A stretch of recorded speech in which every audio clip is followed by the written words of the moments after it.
Thank you, Gene. Thank you very much. And thanks to everyone from Medco for inviting me to make me part of this fantastic event.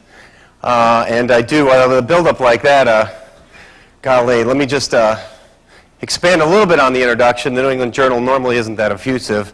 That reading was. Just to expand a little bit on my background, I am technically a medical economist. It's what I do every day for a living. It is a tough time to be a medical economist. When you tell people in the community, you know, at a barbecue or a Little League game, they say, what do you do for a living? You say, oh, I'm a medical economist. You know, they look at you for a second and they think about it, and then they start yelling at you.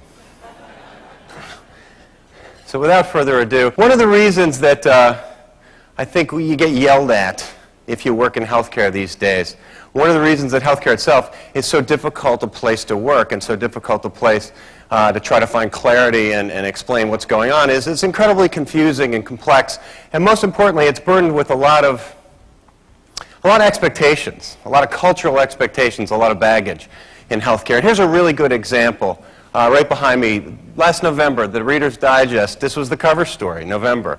Very apropos to the conference today. The new pill that can end aging. This is not the Weekly World News, this is the Reader's Digest. The new pill that can end aging. It's actually not new at all, it's called cyanide.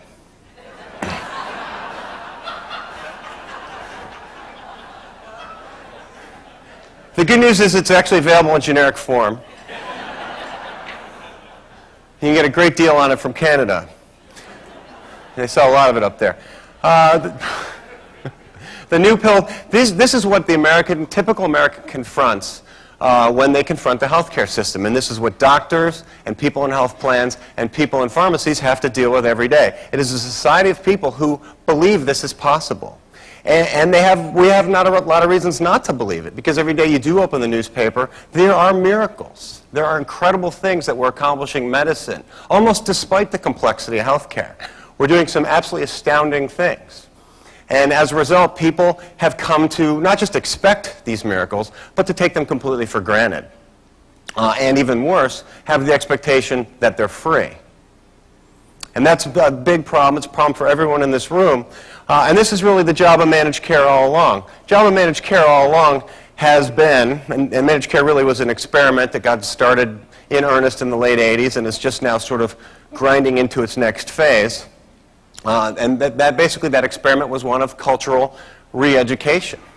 To culturally re-educate people and say, look, you know, not everything is a miracle, not everything works perfectly, not everything is appropriate, and not everything is free. And managed care's very tough job was to come along and say, look, we've got to change expectations culturally. Tough, tough job. And we learned a lot. We learned a lot of what we couldn't do in that process. I want to give you an example, really, of what I'm talking about when I talk about what managed care has been trying to accomplish all along, and a little bit of why it's worked and why it hasn't. Here's a very good example of the role of managed care, and in particular managed pharmacy. And I would contend it's really to keep Americans off the organic blue cornflakes. What do I mean by that? Organic blue cornflakes. Here's an example of a box of organic blue cornflakes. I like blue corn tortilla chips, and I'm in a grocery store, and I see this on the shelf in the cereal aisle. Wow, organic blue cornflakes. So I toss them in the cart. It isn't until I get to the checkout counter that I discover that organic blue cornflakes cost $5 a box. $5 a box. You know, because the yellow cornflakes cost $3.50. So what am I getting for the extra $1.50? Well, I can tell you it's not the taste. Stuff tastes like sawdust. No, it's actually written right on the cover of the box of the cereal itself, right under the word flakes. I don't think you can read it from your seat, so I'll read it for you. It says, made from the blue corn that the Hopi ate for strength. Ooh, the Hopi. You know, the Hopi had a life expectancy of 19.4 years. That's why I'm pounding this stuff for breakfast. Now, you know, in the Hopi's defense, actually, before we move on, I should say in the Hopi's defense, you know, it wasn't their fault they had a life expectancy of 19.4 years. You know, in the Hopi tribe, they didn't understand sinusitis or pneumonia. You know, you had a fever and you're sweating and you're shaking. And so what they would do is they would throw you off the cliff. you would die. And then the tribe would move away.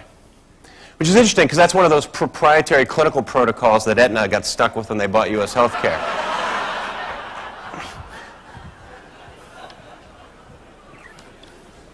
So can anybody think of any examples of organic blue cornflakes in the U.S. healthcare system? Or in the pharmacy in particular? How about elsewhere? How about in procedures? How about, well, here's an example, how about the recreational MRI? I wish I were kidding. The recreational MRI. Here's a business that came out of nowhere in the last 5 years. It's now about a $500 million a year business, and it gives perfectly healthy people access to full-body MRIs, full-body scans. They're totally asymptomatic, they're completely healthy, and yet, for $1,000, they're able to go in and have an MRI. And the goal of this MRI is to diagnose asymptomatic disorders. Works extremely well. The very first thing it diagnoses is claustrophobia.